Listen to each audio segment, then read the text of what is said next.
Olá, Manerd. E aí, tudo bem? Estamos aqui mais uma vez, num momento não tão feliz como antes, né? Para comentar sobre o acontecimento da semana, agora, do ano de 2018. O nosso querido Stan Lee, né? O Stan Lee, faleceu e é uma perda, né, muito grande para nós que somos nerds de plantão, que acompanhamos os quadrinhos, os filmes da Marvel e todo o trabalho grandioso que ele criou e também os trabalhos grandiosos que foram influenciados por ele, né? Então, estamos aqui para comentar sobre isso, tá? Depois da vinheta.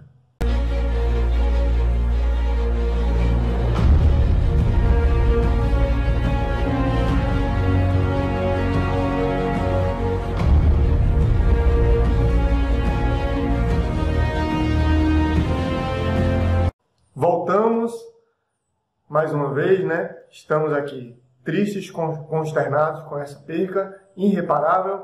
Um grande gênio dos quadrinhos, um grande gênio da Marvel faleceu. E, Eduardo, o que é que você acha? Qual é o tamanho da perda de Stan Lee para você? O que é que você pensa sobre isso? Bom, eu penso assim, é uma perda... Não tem palavras para a gente descrever o que é a perda do Stan Lee. A gente entende que a gente não tem como viver para sempre, né? A vida sempre tem um fim. Ele já estava, há alguns anos, já estava com alguns problemas de saúde, teve alguns princípios de pneumonia. Ele já estava com 95 anos. Infelizmente, chegou o dia, né, que a gente perdeu esse grande gênio, porque, bora para pensar, quem não conhece o Stan Lee? Você pode até não conhecer pelo nome, mas você com certeza já ouviu falar dele. O cara criou praticamente tudo que a gente conhece de personagens. Todos os personagens você conhece da Marvel, foi a criação dele. É muito impressionante.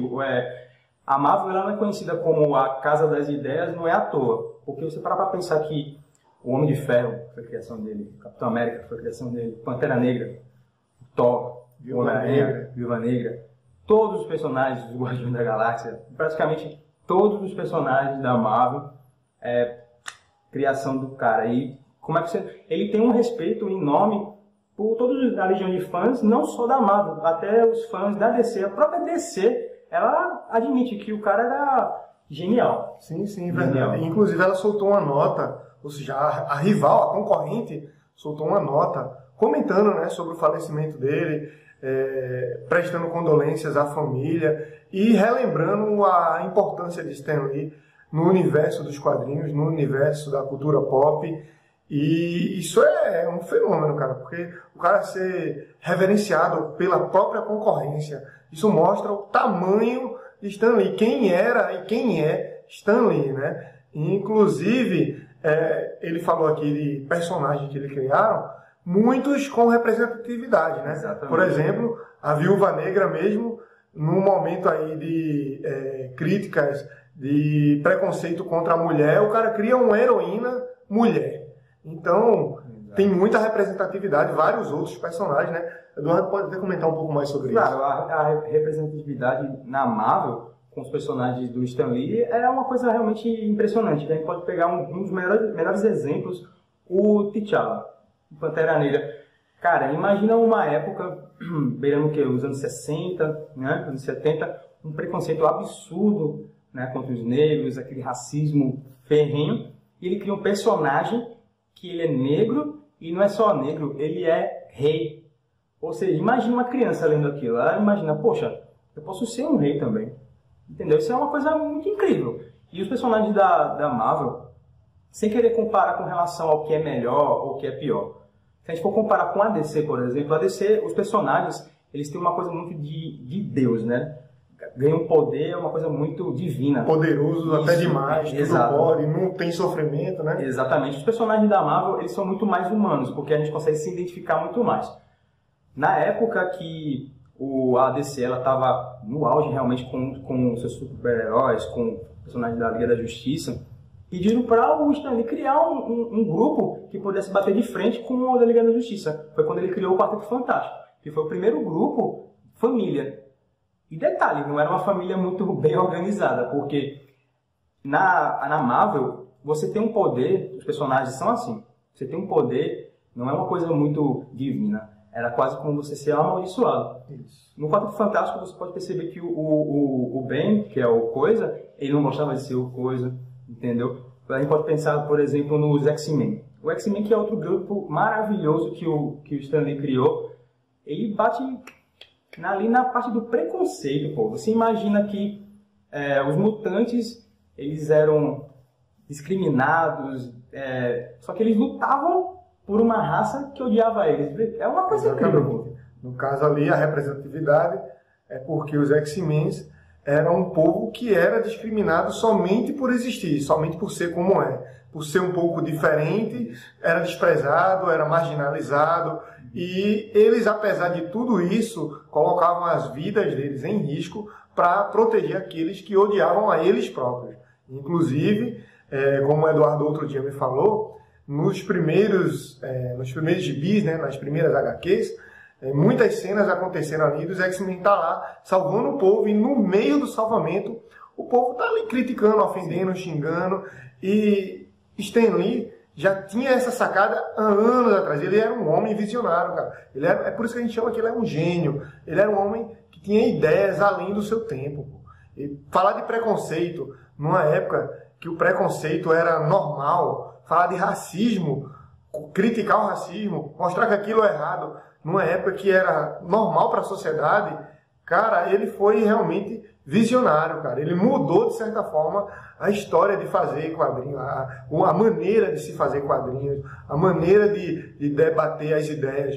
Até porque, na época inicial, a DC já era uma empresa que tinha mais sucesso, estava mais estabilizada, e ela tinha meio um padrão. Apresentava ali histórias episódicas, que não tinha continuação, era toda semana uma história nova, e Stan Lee ele teve a ideia de fazer histórias com continuação, que na época ele foi meio que barrado nisso aí, não foi bem aceito, a galera não queria que ele desse, não, isso nada a ver, mas ele conseguiu, o importante é que ele conseguiu, e a partir daí em diante, o mundo dos quadrinhos mudou. Não, com certeza, mudou muito, porque ele fez que a gente tivesse uma identificação maior com os personagens. E uma coisa que o Stan Lee também foi pioneiro é que na época dos quadrinhos existia aquela seção de cartas, que é quando você mandava cartas para falar com os editores. Eu lembro. Isso era uma coisa fantástica, isso existiu naquela época e ainda por um bom tempo.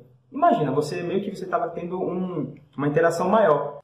Naquela época não existia Facebook, não existia YouTube. Na verdade, a internet naquela época nem praticamente existia para as pessoas, né, assim. E a interação que ele trouxe com a sessão de cartas foi incrível. Você podia fazer vários tipos de perguntas e eles respondiam. Você podia fazer uma pergunta, por exemplo, quem é que ganharia numa luta? O Hulk ou o Wolverine? E eles respondiam. E isso era uma interação incrível, que foi o Stan Lee que criou a sessão de cartas. Você falar que é aquela interação maior com o seu público. Eu me lembro dessa sessão de cartas porque eu, na minha infância, eu não lia muito os quadrinhos Marvel, DC, até porque eu nem tinha noção disso, de Marvel, DC. Eu me lembro muito da Abril, que existia, eu lia muito os gibizinhos da Turma da Mônica, os gibizinhos do Patetas, do Mickey e Donald, eram esses que eu acompanhava mais. Eu comecei por aí. Só que no finalzinho ali, ou até no meio das revistas, tinha aquelas propagandas para você mandar o seu comentário, suas perguntas para a editora, para o autor. E tinha até cursos, né? Sim. Cursos postais que tinha, eu me lembro disso. Então, assim, eu me lembro muito dessa ideia, mas observando agora, eu percebo agora da onde quem foi o criador dessa ideia, né? Foi quem? Foi o Stan Lee. Então, com o tempo, eu migrei, né? Eu evoluí um pouquinho, eu saí da Turma da Mônica ali, do Tio Patinhas, eu saí e passei a acompanhar o Zargo, o Espírito da Machadinha, depois o Fantasma. Aí depois foi que eu entrei no Spider-Man, né? O nosso Homem-Aranha. E também, eu me lembro que eu acompanhei também os X-Men. Eu me lembro que o Spider-Man e os X-Men eram os que eu via com mais frequência. Eu não me lembro muito dos outros. Eu me lembro que tinha também o Batman e o Superman. Mas assim, Spider-Man era fenômeno. X-Men também eu me lembro que era fenômeno. E era até um pouquinho mais caro os quadrinhos em comparação a Turma da Mônica e tudo mais. Só que era outro nível, cara. É uma história completamente diferente. Turma da Mônica eu valorizo muito, porque foi o meu início. Mas Spider-Man, X-Men, era outro nível. Era incrível ver aquilo. E foi ali também, né, nesses gibis, né, nessas HQs de Spider-Man e X-Men, eu via também essa sessão de cartas lá. E eu confesso que muitas vezes eu tive vontade de mandar uma cartinha lá, mas eu me lembro que eu nunca cheguei a fazer. Eu tinha vontade, mas nunca tive a atitude de fazê-lo. Você já fez alguma vez isso? Ah, sinceramente, eu nunca mandei nenhuma carta não, mas tive muita vontade. Eu gostava mais era realmente de ler o que o pessoal mandava, e porque basicamente quase sempre as perguntas que eu queria fazer. Aí como eles já perguntavam e já tinham a resposta, eu realmente não cheguei realmente a enviar. Mas eu achava uma coisa muito interessante e foi o Stan Lee que começou com tudo isso.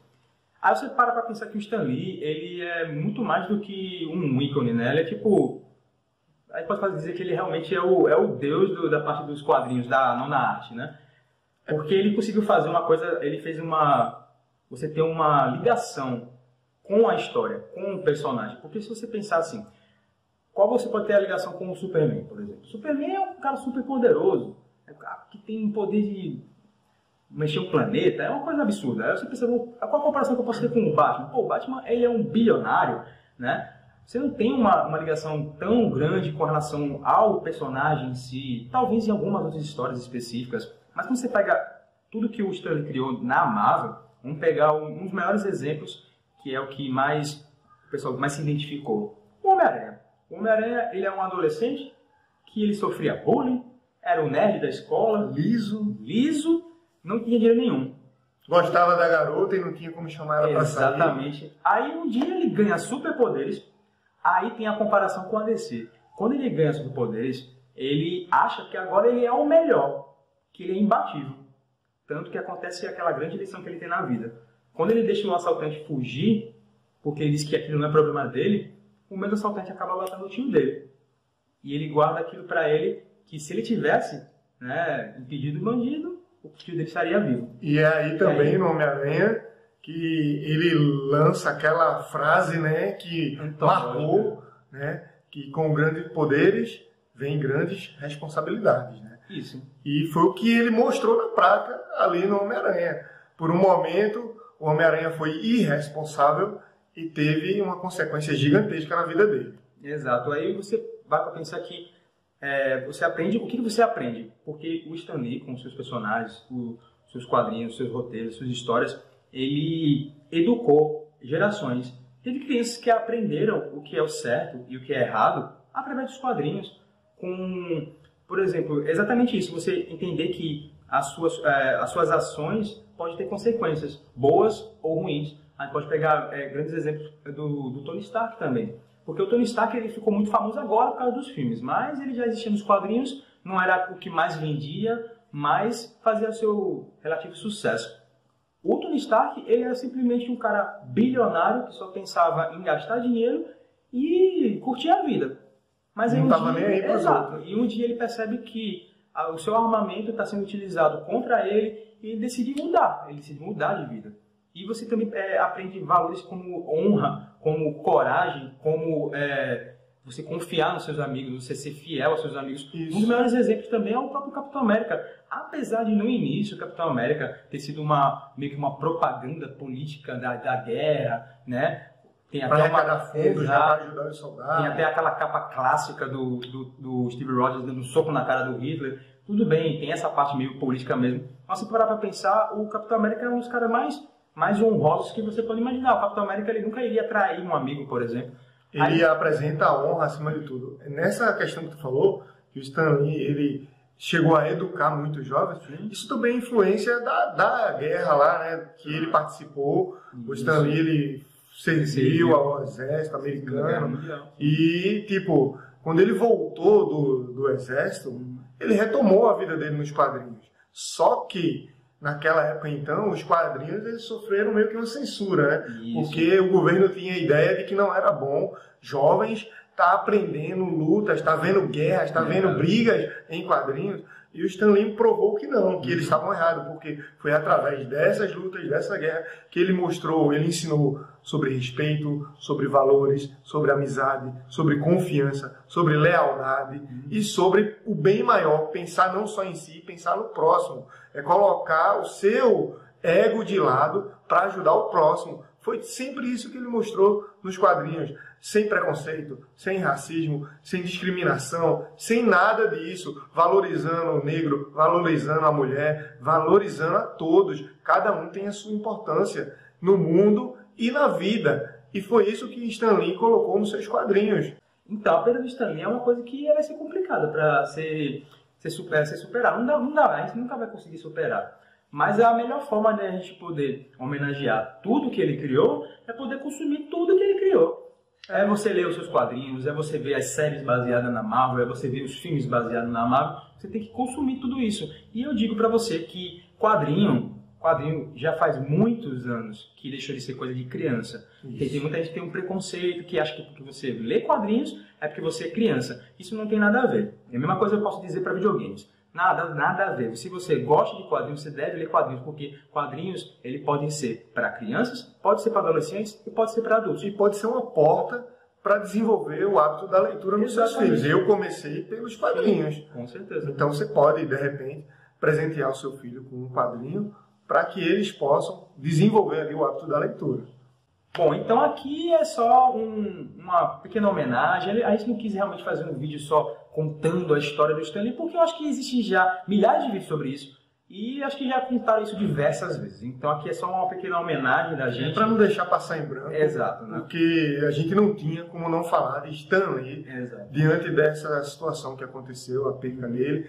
Porém, é uma perca física, né? Mas a obra dele continua.